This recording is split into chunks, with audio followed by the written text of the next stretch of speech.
वो अपने आप को ब्लू वाटर नेवी कहते हैं कि जो इंटरकॉन्टिनेंटल ऑपरेट कर सके।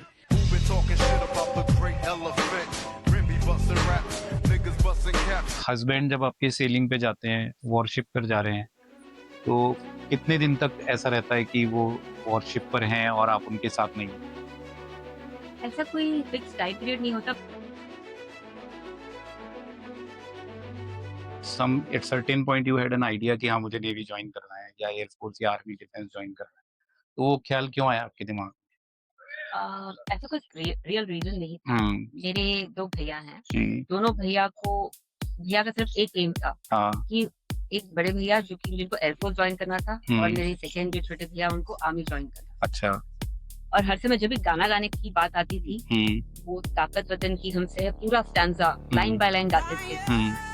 तो उसमें एक गाना भी है, आपकी कसम दे गई राखी की बहन की, तो बहुत इमोशनल मोमेंट था वो। अच्छा, एंड जैसे उन्होंने बोला वैसे ही कर दिखाया। फिर दोनों ने, एक भैया एयरफोर्स ज्वाइन कर गए और एक भैया आर्मी ज्वाइन कर गए। युद्ध के बादल पूरे संसार में मंडरा रहे हैं और लोग नए नए कयास लगा रहे हैं। कुछ तो कह रहे हैं पहली बार हुआ है कि ईरान ने यूएस को एक बहुत अच्छी टक्कर दी है, नहीं तो यूएस सभी पर अपनी दादागिरी और मनमानी करता आ रहा है। कई लोग कह रहे हैं कि शायद अब हिंदुस्तान, पाकिस्तान या चाइना, ताइवान भी हो सकता है। और हमारे गेस्ट हैं आज मिसेस संगीता उन्नीकृष्णन, जो एक नेवल ऑफिसर की वाइफ हैं। उनके पति युद्ध के इसी माहौल में एक वारशिप की कमान संभाले हुए समुद्र के कहीं बीच में एक अननोन लोकेशन पे हैं, जहां संगीता को भी नहीं पता कि उनका जीवन कैसा है। लेकिन संगीता ने अपना इंडियन नेवी का सफर कितने मजे से, कितनी शक्ति से, कितने सामर्थ्य से और किस फन के साथ पूरा किया है। और यही नहीं, कई अन्य फैमिलियों को जो कि भारतीय नेवी के अंदर अपनी सेवाएं दे रही हैं, किस तरह से उनको भी एम्पावर किया है, आइए जानते हैं इस एपिसोड में। पर उससे पहले इसे सब्सक्राइब कर लीजिए, वही तो है जो हमें मोटिवेशन देता है कि हम इस तरह की और कहानियां आपके सामने लाएं। तो 2 ब्रदर हैं आपके, हाँ जी, 2 ब्रदर्स। एक एयरफोर्स में और एक आर्मी में। जी। अच्छा, सो बड़े भैया तो अभी वॉलंटरी रिटायरमेंट ले चुके हैं, बट सेकंड भैया अभी भी आर्मी में है। हाँ, तो उसका मुझे ख्याल आया क्यों ना मैं नेवी ज्वाइन करूँ। हाँ, फिर मेरी नानी माँ ने बोला कि 3 बच्चे हैं, तीनों हाँ, अगर आर्म्ड फोर्सेस में चले जाएँगे तो माता-पिता का ख्याल कौन रखेगा? हाँ, फिर मैंने सोचा ठीक है, सही बोल रही हैं, हुँ, थोड़ा सिविल लाइफ भी देख लेंगे। हुँ, फिर मैंने अपना वो अ, एम ड्रॉप कर दिया। अच्छा। तो आपने खुद ने तो नेवी जॉइन नहीं करी, लेकिन शादी के बाद आप नेवी में आ गए। कहते हैं ना, जब हाँ, आप कुछ चाहते हो दिल से, कहीं न हाँ, कहीं से वो आपको ले ही जाती है उस मंज़िल तक। हाँ, तब एक रिश्ता आया था, अच्छा, जहाँ पे जो मेरे हस्बैंड हैं वो हाँ, इंडियन नेवी में हाँ, इंडियन नेवी में काम करते हैं। हुँ, सो ये एक रिलेटिव के थ्रू रिश्ता आया था, मना नहीं करना चाहते थे, तो जाके हुँ, मिले, बट नेचुरली अच्छा। बोलते हैं ना, डेस्टिनी जिस तो देखने के बाद लड़का पसंद आया। देखने वाले लड़का पसंद आया और अच्छा, शादी हो गई। अच्छा। तो मैंने देखा आपकी एक पोस्टिंग थी वेलिंगटन के अंदर, जी। जहाँ पे ट्राई सर्विस स्टाफ कोर्स होता है, और उस छोटे से हिल स्टेशन पर आपने कुछ डिस्कार्डेड टायर्स देखे, और आई थिंक उसके बाद आप लोगों ने कुछ एक सपना देखा है अपनी एक खुद कंपनी चलाने का। जी। क्या है वो? जी, हमने ऐसा कुछ सोचा तो नहीं था। हाँ, वेलिंगटन अपने आप में एक खूबसूरत जगह थी, हुँ, तो हम मॉर्निंग वॉक पे जाया करते थे। हाँ, और जैसे ही हम मॉर्निंग वॉक शुरू करने से पहले हमें वो माउंटेन्स दिखता था, वो कोहरा दिखता था और हुँ, कहीं न कहीं से दूर से एक आवाज़ बच्चों की, हुँ, शायद स्कूल चिल्ड्रन थे वो, हुँ, जो गाना गाते थे, सारे जहाँ से अच्छा हिंदुस्तान हमारा। अच्छा, तो वो एक अलग पीसफुल मोमेंट था हमारे लिए। तो हुँ, हमारी जो वॉक थी वो पीसफुल मोमेंट से एक मीनिंगफुल वॉक हो गई। हुँ, तो मेरी एक दोस्त जिससे मेरी वाइब काफ़ी मैच होती थी, हम हर समय ये बात करते थे कि हम क्या कर सकते हैं, हुँ, समाज में क्या हो रहा है या हुँ, क्या हो सकता है। हाँ, फिर उसी समय लैंडफ़िल की बात आई, उसी हुँ, समय टायर्स की बात आई। अच्छा, तो हमने सोचा क्यों ना हम टायर्स को हुँ, अपसाइकिल करें, क्योंकि हाँ, टायर्स का लाइफ स्पैन हज़ारों साल होता है एंड हाँ। उसको डिकम्पोज़ होने के लिए हज़ारों साल लग जाते हैं। तो उन माउंटेन्स में ये टायर्स का ख़्याल कैसे आया? तो हम बस चलते जा रहे थे और कोई अपनी टायर्स चेंज करने की बात कर रहा था। हाँ, तो हर कोई अपनी गाड़ी का टायर्स हुँ, हर कुछ सालों में टायर्स हाँ, चेंज करता है। हाँ, और वो सिर्फ़ आपके वेस्ट में जाता है। हाँ तो हमने सोचा क्यों ना इसका ड्यूरेबिलिटी इतना है कि हजारों साल चलता है, क्यों ना हाँ इसको हम यूज किया जाए। हमें हाँ यूज करने में जैसे एक छोटी सी बात बताती हूँ। वाइफ यूजुअली आर्म फोर्सेस की वाइफ अपने घर को ही अपना एक इमोशनल एंकर बना के चलती हैं। हर 1-2 साल में पोस्टिंग होती है, तो उनको एक सेफ कंफर्ट जोन अपने घर में मिलता है। तो हमने सोचा क्यों ना एक कोना हमारे इस टायर फर्नीचर से, एक मास्टरपीस से सजाया जाए कि वो भी एक हिस्सा होगा उस जीवन का। इस वजह से हमने सोचा क्यों ना हम टायर्स के माध्यम से एक फर्नीचर बनाएं, जो कि हमारा भी एक तरीके से गिव बैक टू सोसाइटी बोल सकते हैं। ना कि बिजनेस। एक तरीके से giving back to society, less of landfills, at the same time furniture usability. Okay, तो आपने उन टायर्स को डेकोरेटेड फर्नीचर में कन्वर्ट किया और उसको एक बिजनेस का फॉर्म दिया। जी। ओके, वो बिजनेस अभी भी कंटिन्यू हो रहा है? जी नहीं, फिर हमारी पोस्टिंग्स आ गई थी हमें, बट काफी अच्छे ऑर्डर्स आए थे। अच्छा। बिग होटल चेन्स ने हमें अप्रोच किया था, उन्होंने कहा कि हमें उनका डेकोर सेटअप करना है। बट फॉर्चुनेटली और अनफॉर्चुनेटली हमारी पोस्टिंग आ गई और मैं और मेरी दोस्त अलग अलग रास्ते निकल गए।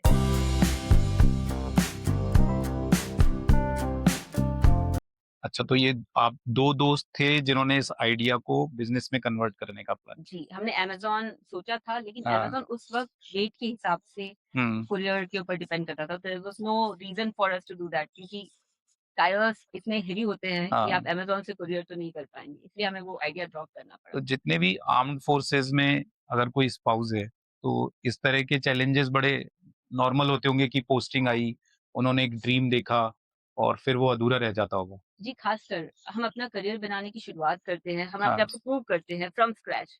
जब तक प्रमोशन की बारी आती है, हस्बैंड का ट्रांसफर हो जाता है और हम आप सोचते हैं इस समय किसको अहमियत दिया जाए, अपने करियर को या हस्बैंड के पोस्टिंग में जहाँ पे फैमिली एक साथ रहेगी, क्योंकि वो इम्पैक्ट पूरे फैमिली पे पड़ता है, बच्चों पे पड़ता है। हमें पता है कि बच्चों को माता पिता का कितना इम्पोर्टेंस है, तो हमें डिसाइड करना पड़ता है क्या इम्पोर्टेंस है। एंड कोई भी डिसीजन जो हम लेते हैं हमारे फैमिली के लिए लेते हैं। मैं ये नहीं कहती जाना इम्पोर्टेंट है साथ में या नहीं जाना इम्पोर्टेंट है, वो पर्सनल चॉइस है। बट उस समय जो सही लगता है हम वो करते हैं। तो उस समय हमें लगता है प्रमोशन छोड़ के अगर साथ में जाना, इस फैमिली को साथ में रख के हम सब खुश रह सकते हैं, तो हम वो रास्ता चुनते हैं। तो जैसा आपने कहा, आपसे बातचीत करके लग रहा है कि आप फैमिली ओरिएंटेड हैं। तो हस्बैंड जब आपके सेलिंग पे जाते हैं, वॉरशिप पर जा रहे हैं, तो कितने दिन तक ऐसा रहता है कि वो वॉरशिप पर हैं और आप उनके साथ नहीं? ऐसा कोई फिक्स टाइम पीरियड नहीं होता, बट ऐसे कई टाइम होता है जब 300 दिन भी वो नहीं रहते हैं। 300 दिन?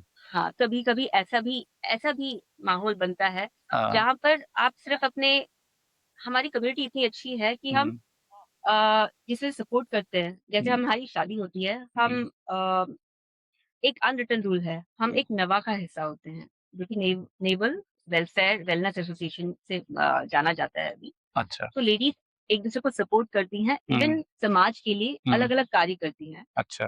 और हर लेडी किसी न किसी दौर से गुजर रही होती है, चाहे वो नई पोस्टिंग हो, नई शादी, बच्चा टीनेजर हो गया, वो घर छोड़ के जा रहा है, वो अलग।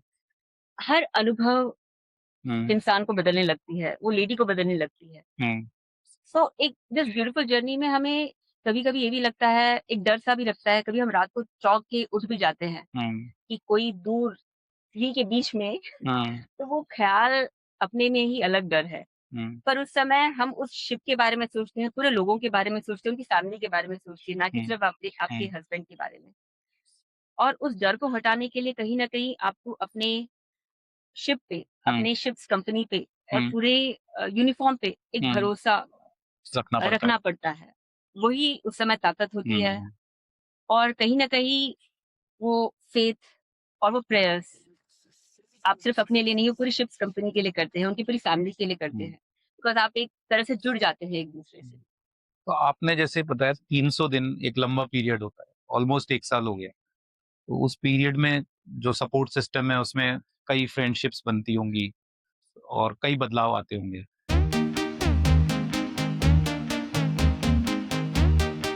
जी। तो संगीता ने शादी के बाद कौन सा सबसे बड़ा बदलाव देखा? बदलाव मैंने अपने आप में देखा। हर पोस्टिंग हमें अपने कंफर्ट जोन से बाहर निकालती है। हाँ, और जैसे कि मैंने कहा, एक कम्युनिटी इतनी अच्छी है, आपके कोर्समेट, आपके हस्बैंड के कोर्समेट्स, आपके उनकी वाइफ आपके फ्रेंड्स बन जाते हैं, एंड वो एक प्यारा रिश्ता बन जाता है। जब तो हमारे कोई हस्बैंड ऐसी दोस्त बनी है आपकी? जी, मेरी एक बहुत प्यारी दोस्त बनी जो अभी मेरी हम्म, बिजनेस पार्टनर भी है। अच्छा। तो हम जहाँ तक हो सके हम इस लाइफ को और मीनिंगफुल बनाने की कोशिश करते थे। हम्म, हमें पता चलता था लोगों के बारे में बात करने से अच्छा है हम अपने बारे में बात करें तो ज्यादा फायदेमंद होगा। हम्म, और हमने सोचा क्यों ना हम कुछ ऐसा करें जो हमें भी बिजी रखे, हम्म, प्लस हमें कुछ एक पैशन, एक तरीके का गोल और हम्म, पर्पस दे हमें लाइफ में। हम्म, तो कहीं ना कहीं मुझे लगता है वो उसने उस पर्पस ने हमें संभाल के रखा है, और हम्म। उसी उसी वजह से हम इवॉल्व भी हो पाए हैं। आपने बात की कि एक पर्पज रहता है जो हमें संभालता है, तो वो क्या पर्पज आपके जहन में रहता है? जैसे अ, जैसे हम नेवल लाइफ में आते हैं, हम्म, हम बहुत सैक्रिफाइसेस भी करते हैं, हम्म, प्लस हमें बहुत सारी चीजें मिलती भी हैं। हम्म, इतनी अच्छी रिलेशनशिप्स, इतना अच्छा एनवायरनमेंट, हम्म, बच्चे पल पढ़ रहे हैं सेम स्कूल में, सेम सेट ऑफ फ्रेंड्स में, अलग अलग पोस्टिंग से। हम्म, सो हमें लगता है हमें कुछ कम्युनिटी के लिए भी करना चाहिए। हम्म, तो उस वजह से हमें एक पर्पस अपने आप आ जाता है। हर एक हम्म, लेडी अब कहीं ना कहीं से अपना पर्पस ढूंढ ही लेती है, हम्म, चाहे वो अपना कोई भी रीजन से, जैसे कम्युनिटी हम्म, में अगर कुछ योगा स्टार्ट करना है, हम्म, या क्राफ्ट स्टार्ट करना है, या हमारे डिफरेंट जो वेलफेयर एक्टिविटीज है हम्म। उसका भाग लेके ऑर्फनेज को मदद करना है, या स्पेशल चिल्ड्रन के लिए कुछ करना है। तो बहुत सारे पर्पस अपने आप आगे आ जाते हैं। तो छोटे छोटे एक्टिविटीज हैं जिनमें आप इन्वॉल्व होके जो यूनिफॉर्म पर्सनल हैं उनकी जो फैमिलीज हैं उनके लिए कंट्रीब्यूट करते हो। जी, कि जैसे हम शादी करते हैं हमें एक बुक हम्म, दिया जाता है, वेलकम यंग लेडी। कौन सी उसमें बुक? वेलकम यंग लेडी और ये हर लेडी को हर मिलती है? लेडी को मिलता है जिसकी शादी होती है। अच्छा। सो उसमें एक सही गाइडेंस देता है कि आप एक ग्रुप में कैसे बिहेव करते हैं, या हम्म, कैसे मैनरिज्म होना चाहिए, एक वैल्यू सिस्टम दिखाता है। हम्म, और उसी दौरान आप जब लेडीज से मिलते भी हैं और जब इम्प्लीमेंट भी करते हैं, हम्म, और उन लेडीज से जब मिलते हैं, सब में कुछ ना कुछ खासियत होती है। हम्म, एंड इसी कम्युनिटी के थ्रू आप इवॉल्व होते हैं, हम्म, आप सीख के अपने आप को एक अलग वर्जन में अपग्रेड करते हैं। हम्म, और जब साथ में की कोई एक्टिविटीज करते हैं, तो team building activity, hmm, and आप में डिफरेंट डिफरेंट एस्पेक्ट डेवलप होते हैं, एक तरीके से लीडरशिप स्किल्स भी डेवलप होते हैं, हम्म, क्योंकि आप एक वेलफेयर एक्टिविटी में कम्युनिटी चला रहे हैं, एक हम्म, हिस्सा दिया जाता है आपको मैनेज करने का। हम्म। तो आप में वो लीडरशिप स्किल्स अपने आप आ जाती हैं इतने उस लोगों दौरान, से इतने इंटरेक्ट लोगों कर से रहे हैं, इंटरेक्ट करके। कोलैबोरेट कर रहे हैं। जी, तो इस बुक के अंदर जो आपने मैनरिज्म की बात की, मतलब वो कुछ हायरार्की फॉलो की जाती है, क्या सिखाया जाता है उसके? उसमें काफी कुछ सिखाया जाता है। हम्म, एक I mean it's more than 100 page 200 page book. Hmm, so एक वाकई में बताना मुश्किल है, बट हाँ। एक गाइडेंस, एक गाइडिंग फैक्टर है वो। तो जैसे एक हम्म, माहौल में कैसे बिहेव करना है, हम्म, कैसे मैनरिज्म कैसे करना है, ओके। बिहेवियर कैसे करना है, तो सारी क्या नेवल करना है। वाइफ्स उस गाइडेंस को फॉलो करती हैं? अब करती है नहीं करती है हाँ, नहीं पता, बट हो जाता है। हो जाता है। अल्टीमेटली जैसे वो हाँ, एनवायरनमेंट ही ऐसा होता है कि हाँ, आपको वो कहीं ना कहीं से सिखाई देती है। अच्छा। तो कुछ ऐसा स्ट्रिक्ट रहता है कि अगर ये गाइडेंस फॉलो नहीं करी तो कुछ ऐसा रहेगा? ऐसा कुछ नहीं ऐसा है? कुछ नहीं है, वो ओके। बस आपको गाइडिंग फैक्टर, गाइडिंग हम्म, लाइट है। ओके। तो जब आपने ये बुक पहली बार देखी तो उस समय कोई एक ऐसी मेमोरेबल चीज है जो आपको लगा कि हाँ ये बहुत जरूरी थी और इससे पहले मुझे नहीं पता था? हाँ जी, उसमें एक सेक्शन था हम्म, जिसमें ग्रुप ऑफ लेडीज कैसे बिहेव करते हैं, हम्म, कैसे बिहेव करना चाहिए, हम्म, कि आपको एक ग्रुप में अपनी हम्म, पीठ नहीं दिखानी चाहिए। हम्म, हम हर लेडी को इंक्लूसिव रखना चाहते हैं, हम्म, किसी को डिसरेस्पेक्ट नहीं करना चाहते हैं। हम्म, वो एक मुझे अच्छा लगा, क्योंकि मुझे हम्म, लगता है आप ऐसा टीम जब परफॉर्म करते हैं, आप हम्म, कंट्रीब्यूट करते हैं या किसी एक्टिविटीज हम्म, में इन्वॉल्व होते हैं, एक दूसरे का रेस्पेक्ट, हम्म, किसी को रेस्पेक्ट देना काफी हम्म। काफी इम्पोर्टेंट है। क्योंकि अलग अलग बैकग्राउंड से आते होंगे सब लोग, तो शायद एक जैसा कल्चर है उसको अडॉप्ट कर लें, जी तो इस तरह की बुक काफी हेल्पफुल रहती जी, है।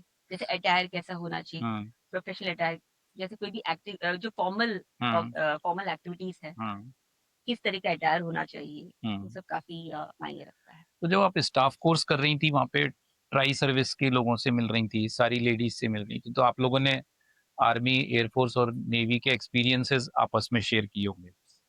आपको क्या लगता है कौन सी सर्विस है जिसमें सबसे ज्यादा फन रहता है? ये मैं एक बात बताऊं, हम्म, जो भी लेडी जिस भी कम्युनिटी में है वो उसी को मजेदार मानती है। अच्छा। मेरे लिए इंडियन नेवी ही फन कम्युनिटी है, बट अगर आप यही चीज अगर आप एक आर्मी ऑफिसर की वाइफ से या I am sure they will also conquer कि उनको वही या दे विल आल्सो एग्री। तो मैं आपको एक वाकया बताता हूँ। हाँ जी। मैं एमटेक कर रहा था और वहां पे भी तीनों सर्विसेज के ऑफिसर्स पोस्टिंग पे रहते हैं। तो मेरी वाइफ को हमेशा हमारे सेम जो अपार्टमेंट था उसके अंदर कुछ आर्मी ऑफिसर्स भी थे। तो आर्मी ऑफिसर की वाइफ कभी भी शॉपिंग के लिए जाती थी तो साथ में एक बंदा रहता था, वो छाता लेके भी चलता था, है ना, बड़ी बड़ी जो रहता है। तो मुझसे हमेशा पूछती थी कि एयरफोर्स में ऐसा नहीं होता है क्या? तो आपको कभी ये रियलाइज हुआ? ये तो कई बार रियलाइज हुआ, हाँ। स्पेशली इस जगह पे। हम जब पोस्टिंग होके आए और मैं और मेरे हस्बैंड बहुत मुश्किल से ट्रंक उठा के ऊपर रख रहे थे और नीचे रख रहे थे। हाँ। तब तक दो लोग आए, सर हम हेल्प कर दे, तो हमने बोला नहीं नहीं हमें आदत हो जाएगी। अच्छा। तो इट्स अ नॉर्मल थिंग, तो हमें कोई अटपटा नहीं लगता क्योंकि हमने अपने हस्बैंड ने अपने आप चुना है सर्विस। सो हमें गर्व है और जो भी प्रोविजंस हैं सब में कुछ ना कुछ पॉजिटिव और नेगेटिव तो होता ही है। तो लेडीज में आपस में कभी ऐसा कंपटीशन नहीं होता कि नहीं ये सर्विस बेटर है, और ये आपस में जब बातचीत होती है तो? नहीं, ऐसा कुछ नहीं होता क्योंकि हम सब में इतना हम दूसरे सर्विसेज को इतना एक दूसरे को इतने रेस्पेक्ट करते हैं कि आई डोंट थिंक ये कभी हुआ भी है। हमने कभी लड़ाई, बल्कि हम तो दूसरे सर्विस को अप्रिशिएट करते हैं। आपके यहाँ ऐसा होता है, कितनी अच्छी बात है, क्योंकि हम एक दूसरे में आई थिंक फौज ऐसा बना देती है आपको कि आप एक दूसरे में खामियां कम खूबियां ज्यादा देखने लग जाते हैं। बिल्कुल, आपने जैसे बताया काफी टफ सिचुएशंस होती हैं, आपके हस्बैंड भी दूर रहते हैं, फैमिली सपोर्ट हो जाता है, शायद उसके कारण वो हमारा एटीट्यूड उस तरह से हो जाता है कि हम कमियां कम देखते हैं और खूबियां ज्यादा देखने लगते हैं।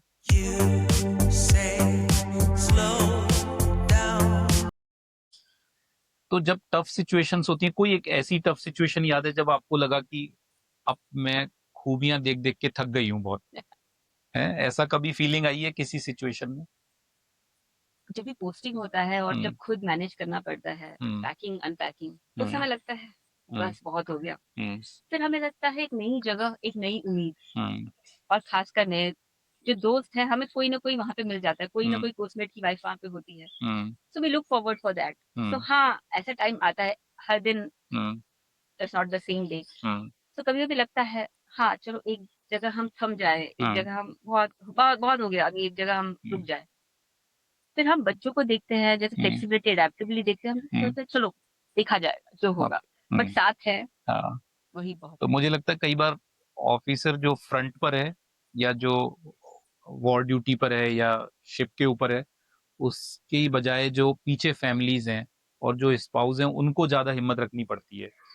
मैं इस बात से उतनी सहमत नहीं हूँ। मुझे लगता है ऑफिसर्स को भी उतनी हिम्मत रखनी पड़ती है, या नेवल पर्सनल को उतनी हिम्मत रखनी पड़ती है।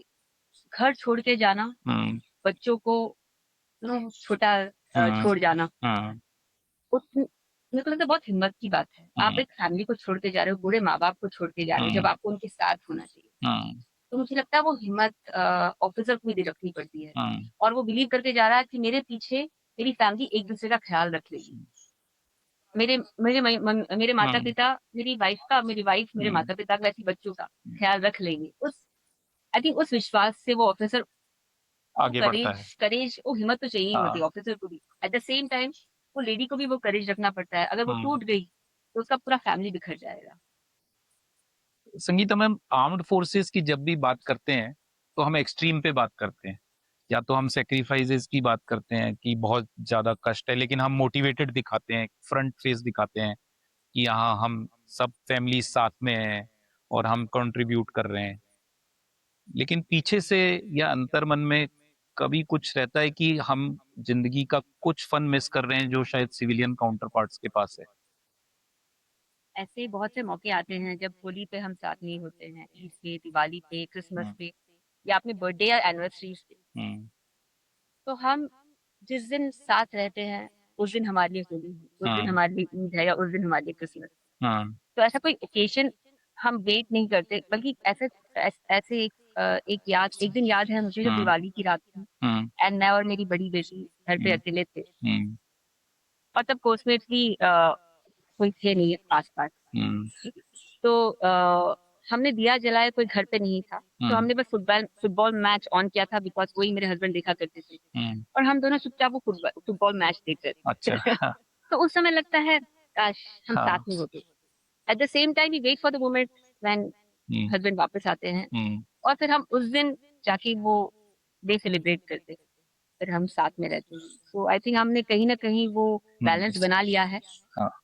तो लगता है इन सब कहानियों से जो हम अलग अलग लोगों से सुनते हैं कि कमियों को पूरा करने के लिए हम जिंदगी में किसी तरह का बैलेंस बनाते हैं और अपने आप को मोटिवेटेड रखते हैं। बाहर के लोगों को लगता है कि आर्म्ड फोर्सेस के जो ऑफिसर्स हैं या जो यूनिफॉर्म पर्सनल हैं उनकी वाइफ्स की लाइफ बहुत अच्छी है, वो हमेशा ग्लैमर में है, गाड़ियों में है, और उनकी जिंदगी में बहुत फन है। वाकई कुछ ऐसा फन है जो बाहर नहीं मिल रहा है? जी यस, मैं हाँ। बोलना चाहूंगी फन तो है, हाँ। गलत नहीं है, हाँ। क्योंकि हम उस पल को जीते हैं। हम्म। पैसा कहीं ना कहीं बैक सीट ले लेता है। हम्म। याद, अब मुझे अभी भी याद है जब हमारे पास सिर्फ 1,000 रुपए थे पॉकेट में, हम्म। जबकि सिविलियंस की लाइफ और थोड़ी कंफर्टेबल होती थी उस जमाने। अभी की बात नहीं, मैं पुरानी एक 10-15 साल से पहले की बात कर रही हूँ। लेकिन उस पैसों में भी हम जिंदगी जी लेते थे। हमें ये नहीं लगता कि इसकी कमी है, हमें लगता था जो है यही है, कल का कोई भरोसा नहीं है। तो उस तरीके से live for the moment, I think वो ज्यादा होता है। जैसे जो यंग गर्ल्स हैं जो आज हमारी बातचीत को सुन रहे होंगे और देख रहे होंगे, या जिनके बॉयफ्रेंड्स हैं जिनसे वो आर्मी नेवी या एयरफोर्स में शादी करने वाली हैं, या एंगेज्ड हैं जिनसे मैरिज होने वाली है, तो जिन फन मोमेंट्स की बात बता रहे हैं, कोई स्पेसिफिक मोमेंट जिससे आप उनके साथ शेयर करना चाहेंगे जो आपको आज भी याद है, मेमोरेबल इवेंट? ऐसी कई सारी हम्म। फन मोमेंट्स है। कभी कभी हम साथ में ट्रैवल भी करते हैं एज कोस्मेट्स, एंड कोस्मेट्स में एक खासियत होती है, उन्होंने आपके हस्बैंड को उस एज से देखा है जब आप कॉलेज से पहले 17-18 ईयर्स से आप उनको देख रहे हैं, तो वो जैसे उनको जानते हैं और उनके साथ ही आई थिंक वो साथ में बड़े होते हैं एक तरीके से। और हम उनकी वाइफ से जब कनेक्टेड होती हैं, हम कहीं ना कहीं रिलेट कर सकती हैं, और उसी वजह से हम फ्रेंड्स भी बन जाती हैं। कहीं ना कहीं वाइब मैच हो जाती है, कहीं फ्रीक्वेंसी मैच हो जाती है। जब हम साथ में घूमते हैं, हम एग्जैक्टली जानते हैं कि वो कैसे फील कर रही है, वो लेडी कैसे फील कर रही वो है। बड़ा सपोर्ट रहता तो होगा। बहुत बड़ा सपोर्ट। हम्म। तो आई थिंक साथ में ट्रैवल करना और साथ में नवा एक्टिविटीज में साथ में जाना, उसका मेन मोटिव यही है कि हम साथ में बहुत एंजॉय करते हैं, बहुत ही करियर को भी हम, अगर ठीक से देखा जाए, हम करियर को भी वैसे ही बड़ा कर सकते हैं।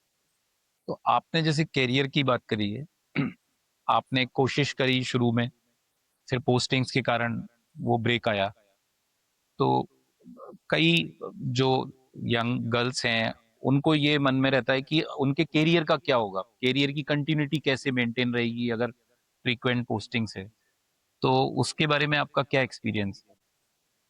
सो ये सब मैंने जैसे कहा पहले ही, पर्सनल चॉइस है। तो ऐसी भी लेडीज है जिन्होंने करियर को भी इम्पोर्टेंस दिया है, और वो रह के भी उन्होंने अपना फैमिली संभाला है। और ऐसी भी लेडीज है जो अपनी अपने काम को लेके, काम बदल बदल के, शिफ्ट को होके उन्होंने अलग अलग करियर, सेम करियर को भी चूज किया, या तो फिर वो अलग ही उभर के आई, या थोड़ी बेटर किया उन्होंने दूसरे करियर में। तो मेरे केस में भी ऐसे हुआ था, लेकिन एक दो कंपनी ऐसी होती है जो आपके काबिलियत पे, आपके स्किल पे बहुत भरोसा करती है। ऐसे दो कंपनी थी मेरे लाइफ में, वैल्यू फाइंड एंड यूसेस, जहाँ पे उन्होंने मुझ पे एक भरोसा दिखाया, और मैंने उसी कमिटमेंट के साथ मैंने उस कंपनी के लिए काम किया। फिर मुझे रियलाइज हुआ कि मैं एक कंपनी ही क्यों ना शुरू करूं। अच्छा। अगर आप सचमुच चाहते हैं करियर बनाना, मुझे नहीं लगता शादी करके आप अपना करियर गवा देंगे। और वो बोलते हैं ना, फायर इन द बेली। और कुछ भी बाहर की जो सर्कमस्टांसेस है आपको बदल नहीं सकती। जो आप अंदर से हैं, जो आप करना चाहते हैं, आप कहीं भी हो, आप वो कर लो। तो फिर आपने जैसे ये बात की कि आपने सोचा क्यों ना खुद की कंपनी बनाई जाए, तो आप कंपनी बना पाई अपनी? जी, हाँ। मुझे बहुत मुझे बहुत एक प्राउड मोमेंट है कि मैंने ये कंपनी चला के अपनी दोस्त के साथ, कोचमेट की वाइफ ही है, हम दोनों ने मिलकर सोचा हम ऐसी कंपनी खड़ा करेंगे जहाँ पे हम स्टेबिलिटी नहीं, एबिलिटी देखेंगे, जो स्किल सेट है वो देखेंगे, और उसको मौका देंगे। अगर उसमें जज्बा है, हम उसको मौका देंगे। अच्छा। और डेफिनेटली हम अपने करंट प्रोजेक्ट भी देखेंगे, और उसके हिसाब से हम उनको एम्प्लॉय करेंगे। बट हमारा tagline itself is realising dreams. अगर हम किसी के सपनों को पूरा कर पाए या सपनों को उड़ान दे पाए, अगर वो हम उनको गाइड भी कर पाए, वो हमारे अपने में बड़ा सा एक अचीवमेंट होगा। तो ये कंपनी कैसे जो यूनिफॉर्म पर्सनल हैं उनकी स्पाउसेस के लिए उनके ड्रीम्स कैसे पूरी कर पा रही है? कि ये सिर्फ यूनिफॉर्म पर्सनल के लिए नहीं है, हाँ, जो भी लेडीज है, जो भी किसी भी दौर से गुजरे, even laid off employees, man, we are now in an inclusive environment, तो हमें लगा कि ये सबके लिए ओपन होना है। तो अगर कोई फौज में जो है उनकी वाइफ अगर आखिरी काम करना चाहती है, अगर उनके पास वो स्किल सेट है, अगर वो फायर इन द बेली है, तो हमने कई बार ऐसा मौका दिया है उनको प्रूव करने का। एंड अगर उनको लगता है कि यहाँ से वो कुछ सीख के भी कहीं और जाके ज्वाइन कर लें, वो भी हमारे लिए किसी नहीं। Okay, right. हमने बहुत सारी बातें की मैम, कैसे जब आपके हस्बैंड दूर रहते हैं तो किस तरह से कम्युनिटी साथ रहती है, आप कंट्रीब्यूट करते हैं। हमने इसको भी समझा कि किस तरह से अपने करियर की ग्रोथ को लेके जा सकते हैं और कैसे लाइफ में फन रहता है।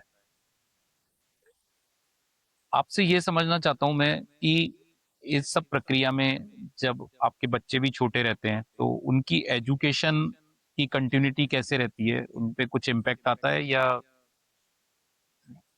जब छोटे होते हैं तब तो यस, कभी कभी ऐसे इम्पैक्ट आता है, बट एज अ पेरेंट आपको देखना पड़ता है, आपको अपने बच्चों को बहुत पास से देखना पड़ता है। अगर उनमें कोई भी बिहेवियरल चेंजेस हैं, हमें उनको और पास से और प्यार से उनको बड़ा करना पड़ता है। But at the same time उनमें भी एक एडेप्टेबिलिटी आ जाता है। उनमें शुरुआत में हाँ, बच्चे थोड़ा झिझकते हैं, बट आपको वो पुश करना जरूरी है अपने बच्चों को कि जाके आप उस कम्युनिटी से मिलो, बात करो और ऐसे एक्टिविटीज में पार्टिसिपेट कराओ जहाँ वो अपने दोस्त बना सके। और नेवी चिल्ड्रन स्कूल या कोई भी केवी या जो भी जो मेन स्कूल्स होते हैं, वहाँ पे बच्चे फ्रेंड्स बहुत कॉमन, जैसे एक पर्सन दूसरे पर्सन कोई ना कोई कॉमन फ्रेंड्स मिल जाते हैं। सो आई थिंक बच्चे अपने आप को संभाल लेते हैं और वो और मजबूत हो जाते हैं। आई मीन मजबूत से ज्यादा उनमें और हिम्मत आ जाती है।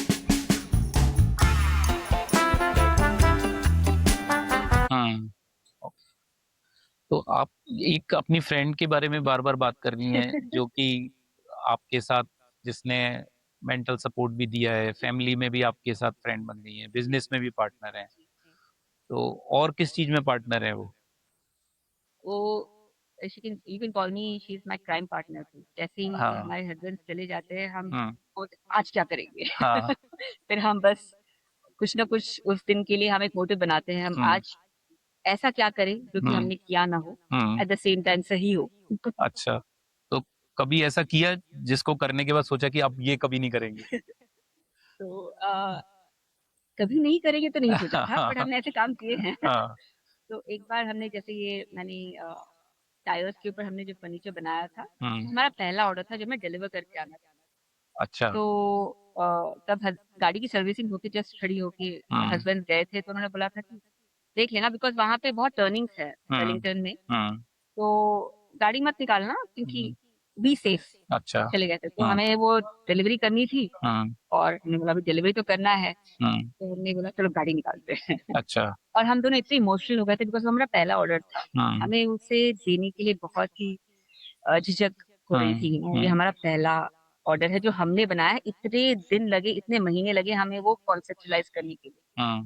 फिर हम जस्ट वो ऑर्डर डिलीवर करके गाड़ी में बैठे। यूजुअली मैं पीछे खड़े होकर उसको गाइड करती थी बिकॉज तब वो रिवर्स कैमरा भी नहीं था। तो इस बार मैं भी उसके साथ बैठ गई, हम दोनों इमोशनली वहां पे बस बैठे एंड उसे रिवर्स लिया, रिवर्स में जाके पोल में गाड़ी टकरा गई। अच्छा। हाँ। फिर हमने बोला अब पैसे हाथ में थे, बस पहला ऑर्डर था, पैसे तो हाथ में आ गए। अच्छा। फिर हम सीधा गए मैकेनिक के पास और गाड़ी ठीक करवाई और फिर चुपचाप आके उसी जगह पार्किंग में रख दिया। हस्बैंड आ गए, उनको पता भी नहीं चला गाड़ी में कोई टेंशन था। अच्छा, उन्हें पता ही नहीं लगा? थोड़े सालों के बाद हमने खुद बता दिया, अभी पता है ना, नहीं तो आज के एपिसोड से पता लगेगा। हमने बता और उन फ्रेंड का क्या नाम है? उनका नाम है पल्लवी। पल्लवी भी है यहाँ पे? हाँ, मेरे साथ है। पल्लवी, आप आएंगी, हमें ज्वाइन करेंगी बातचीत को? Please come.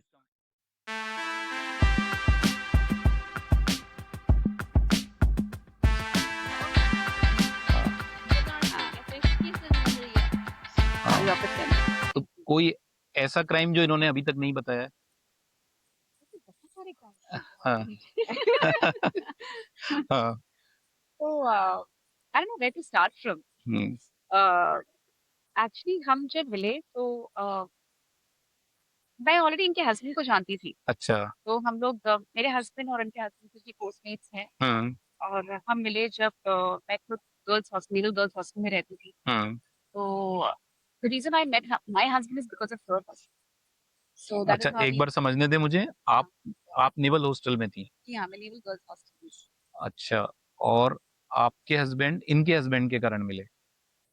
मेरे हस्बैंड हाँ मैं इनके हस्बैंड से कॉमन फ्रेंड्स के थ्रू मिली थी अच्छा और फिर दैट्स हाउ फिर मैं अपने हस्बैंड से मिली इनके हस्बैंड के अच्छा, तो थ्रू। वो उनके फ्रेंड होंगे। हाँ इनके हस्बैंड के जो फ्रेंड थे वो हाँ आपके हस्बैंड बन गए, हाँ जी। है ना? Correct, सबको अब correct, समझ में आ गया होगा। correct। हाँ हाँ तो हम तब मिले तो हम एक दूसरे को जानते थे, हम हाँ बहुत ही अच्छे दोस्त थे। हम्म फिर उसके बाद जब ये आई तो that's how the friendship started, hmm you know. फिर हम मिले hmm and Aarohi was very like, इनकी बेटी है, हम्म बड़ी बेटी आरोही, जो बहुत छोटी थी जब वो पैदा हुई थी, तो she was like a first child in the family type से, बिकॉज़ वी हैव तो बिकम सो क्लोज। हमारे हस्बैंड तो सेलिंग पैदा करते थे। पैदा होते जब तो सब छोटे ही होते हैं, आरोही भी छोटी ही होगी तब। छोटी सी आरोही मेरे हाथ में थी। अच्छा हाँ वो 1 साल की थी हाँ और हम उसको लेके यू नो पूरा मुंबई हमने उसको गोद में लेके घूमा है। हम्म तो हमें देन हमारे हस्बैंड्स ने रियलाइज किया कि वो जैसे ही सेलिंग पे जाते हैं, हम घर से निकल जाते अच्छा हैं। हाँ, तो हमें एक इंस्ट्रक्शन मिला था, एक दिक्कत कि तुम हम्म बच्चे को लेके बाहर नहीं जाओ। हम्म तो रीजन ये था कि हम सोचते थे कि कहीं भी हम चौपाटी जा रहे हैं, हम शॉपिंग जा रहे हैं, you know, we hmm they love shopping. हमें अच्छा शॉपिंग का बड़ा शौक था। हाँ तो हम उसे गोद में उठाते थे और हम शॉपिंग चले जाते। हम्म तो कितनी बार ऐसा हुआ कि हम उसका फ्री टाइम भूल गए। हम्म एक बार ऐसा हुआ कि उसका एक छोटा-सा एक्सीडेंट हो गया। हम्म तो we were busy in ourselves, hmm chatting, chit chatting घर बैठे-बैठे। अच्छा, हाँ, आरोही का एक्सीडेंट हो हाँ, गया, अरुणी हाँ का एक्सीडेंट हो गया। ओके वो खेल रही थी और हाँ हमने शायद ध्यान नहीं दिया। एक चेयर उसकी उँगली पे गिर गया एंड अच्छा द नील केम आउट। ओहो उसकी लिटिल फिंगर का जो नील था वो निकल गया and hmm she was in a bad shape. She was crying, छोटी बच्ची थी, हम्म डेढ़ 2 साल की थी वो तब। हम्म तो हम उसे हॉस्पिटल लेके गए हम्म और ऑफ कोर्स जब वो घर आई हम्म तो हमने डिसाइड किया ये हस्बैंड को पता नहीं चल रहा है। अच्छा हाँ हाँ, तो जब वो ठीक हो गई, क्योंकि इनके हम्म हस्बैंड तभी सेलिंग कर रहे थे, मेरे हम्म हस्बैंड भी नहीं थे। हाँ तो जब वो ठीक हो गई, हम्म 1 महीने बाद हमने छोटी उंगली की जब नाखून वापस जगह पे आए तो हमने इन्फॉर्म किया कि हाँ, हम्म ऐसा हो गया था, लेकिन अब वो अच्छा बिल्कुल ठीक है। हाँ फिर हमने ड्राइविंग साथ में सीखी। हम्म तो मैंने पहले ड्राइविंग सीखी थी तो मैंने काफ़ी पुशअप्स मारे थे। हम्म मैंने 1-2 बार अपने हस्बैंड की गाड़ी को थोड़ा पीछे से हाँ reverse, generally I used to have problem in reverse, हाँ तो मैंने 2 बार डैश कर दिया, हम्म बट हमने सबूत हटा दिया। अच्छा तो हम बीच में बात कर रहे थे, आपकी शादी पहले हुई? नहीं, शादी मेरी पहले हुई थी। आपकी पहले हुई हाँ, थी? मेरी पहले हुई थी। हाँ बट उसके बाद उनकी शादी हुई, लेकिन जब मेरी शादी हुई तो मेरे हस्बैंड नेवी में स्पेशलाइजेशन कोर्स होता है, हम्म जिसके लिए वो लॉन्ग कोर्स के लिए कोचिन गए थे। अच्छा हाँ, और क्योंकि मैं तभी I was an intern, I was working with one of the hmm cyber security companies in India. Hmm तो मैं अपने पेरेंट्स के साथ लोनावला में रहती थी, हम्म क्योंकि मेरे हस्बैंड की पहली पोस्टिंग लोनावला में थी। हम्म तो वो वहाँ वो इट्स अ ट्रेनिंग बेस। हम्म तो मैं वहाँ रहती थी। हम्म तो फिर मैं वहाँ से उनके पास ट्रैवल करती थी। हम्म फिर ये शादी होके मुंबई आ गई, तो अच्छा फिर हमारी दोस्ती हो गई, तो मैं हम्म मुंबई भी आती थी। हम्म।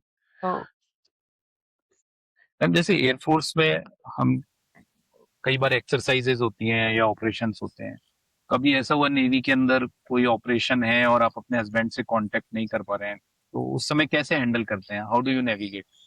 सी ऐसे बहुत सारे ओकेजन्स होते हैं, जैसे एक हम्म बार शिप ने पोर्ट छोड़ दिया and they hmm have gone to any kind of operation, hmm तो हम उन्हें कांटेक्ट नहीं कर सकते। Hmm but we have something called as a licence cell.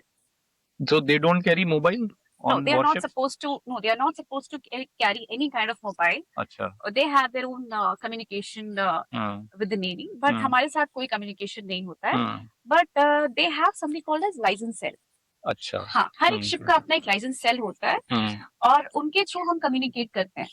मतलब तो वो यूनिट को इन्फॉर्म करते होंगे, फिर आप हाँ यूनिट से टच में हाँ जी, रहते हैं। हाँ जी, हाँ जी। तो हम उनके थ्रू ही कम्युनिकेट करते हैं, हम्म कुछ भी हो, हम्म उन्हें हमें कुछ बताना हो हम्म या हमें उन्हें कुछ बताना हो, तो हम हम्म उनके थ्रू कम्युनिकेट करते हैं। पूरी जर्नी के अंदर नेवी में ऐसा कभी हुआ जब आपको लगा कि बहुत ज्यादा पैनिक हुआ हो या डर लगा हो, और उसको आपने कैसे हैंडल किया? ऐसा होता है, हम्म। जैसे मेरे हस्बैंड जब मैंने अपनी बेटी को कंसीव किया था, तो I had some issues, some medical emergency, और मेरे हस्बैंड उस टाइम पे नहीं थे, और he was in one of the operations, और तब डर लगा था, बिकॉज उस टाइम पे I tried communicating, I tried getting reaching him, तो नहीं हो पाया। तो उस टाइम पे पोस्टमेट्स काम आए, पोस्टमेट्स, फिर मैंने ऑफ कोर्स अपनी फैमिली को कांटेक्ट किया, वो आए, दे हेल्प मी आउट। तो your Postmates become your strength, they become family. Correct. They are not just your extended family, they are actually your family. It's lovely, ma'am, talking to both of you. Before we depart, what message would you like to give to young girls or ladies? See, Navy, or for that matter, the defense, the sister services, is a place where you come and you change for good. This is a place where, like, in a course you have like maximum 40-45 officers who are together. जो ladies आती हैं, they all come from different backgrounds, different family backgrounds. लेकिन जब हम यहाँ आते हैं और हम जब हम इंटरैक्ट करते हैं, हमारा एक कनेक्ट होता है, और वो कनेक्ट स्टैब्लिश होता है बिकॉज ऑफ आवर हस्बैंड्स। तो हम सब एक ही प्रॉब्लम्स भी सिमिलर होते हैं, सॉल्यूशंस भी हमारे सिमिलर होते हैं। तो उस टाइम पे आपका कोई भी बैकग्राउंड हो, like I come from defence background, but she is coming from a completely civil background. तो बट सिचुएशन तो वही है, मेरा हस्बैंड सेलिंग कर रहा है, इनके हस्बैंड सेलिंग कर रहे हैं, मुझे कुछ मेडिकल इमरजेंसी है, इनको कुछ मेडिकल इमरजेंसी है, इनके इन-लॉज को प्रॉब्लम है, मेरे इन-लॉज कुछ ना कुछ, तो जनरली प्रॉब्लम्स वही होते हैं। तो वो एक टाइम होता है जब आप दूसरे की एक स्ट्रेंथ बन जाते हैं। आपकी जो यूनिट होती है, खासकर नेवी एक बहुत ही छोटी सर्विस है, और हमारे टेन्योर्स भी बहुत छोटे होते हैं, जो 1-1.5 साल का टेन्योर होता है। तो उस टाइम पे जो आपका जो शिप्स कंपनी होता है, जो एक नंबर ऑफ ऑफिसर्स होते हैं, उनकी जो स्पाउस होती है, आप उनसे बहुत क्लोज हो जाते हैं, बिकॉज आपको कोई भी इश्यू है, कोई भी प्रॉब्लम है, they are your support system, they will support you. Yes. Ma'am, आपने बताया आपके दोनों ब्रदर, एक आर्मी में, एक एयरफोर्स में, and at one juncture you decided that you will stay with parents and you will not join navy. अब इतने सालों बाद एक नेवल ऑफिसर से शादी के बाद आपको लगता है वो डिसीजन ठीक था? मुझे लगता है लाइफ में कोई भी चीज कोई रीजन की वजह से होती है। अब अगर मैं अपनी जर्नी को देखूं, शायद उस समय मुझे लगा था कि काश मैं ऑफिसर होती और मैं किसी शादी करती, बट अभी मुझे लगता है उसका एक पर्पस था। अगर मैं वो होती तो शायद मैं ये आज जो मैं कर रही हूँ वो नहीं कर रही, और हम एक कंपनी नहीं खड़ा कर रहे होते, और इतने लोगों को एम्प्लॉयमेंट नहीं दे रहे होते। सो मुझे लगता है जो वो अच्छा हुआ, डेस्टिनी ने हमारे लिए एक अलग रास्ता देखा था, और अगर मैं वहां ज्वाइन होती शायद मैं वही कर रही होती, और अभी मैं यहाँ पे कुछ और एम्प्लॉयमेंट देने, हमें इतना प्राउड लगता है कि हमने तो सोचा, हमने किया, और अपने बलबूते पे किया। सो उस वजह से लगता है कि अच्छा ही है। एक चीज जो मैंने सीख ली है कि जो भी हम करते हैं उसके पीछे शायद कोई रीजन होता है, और वो अच्छे के लिए ही होता है। ये मेरे लिए भी है, और आई थिंक जो भी लोग आज हमारे कन्वर्सेशन को सुन रहे हैं उन्होंने भी ये सीख ली होगी। तो thank you very much to both of you, and जय हिंद टू एवरीवन।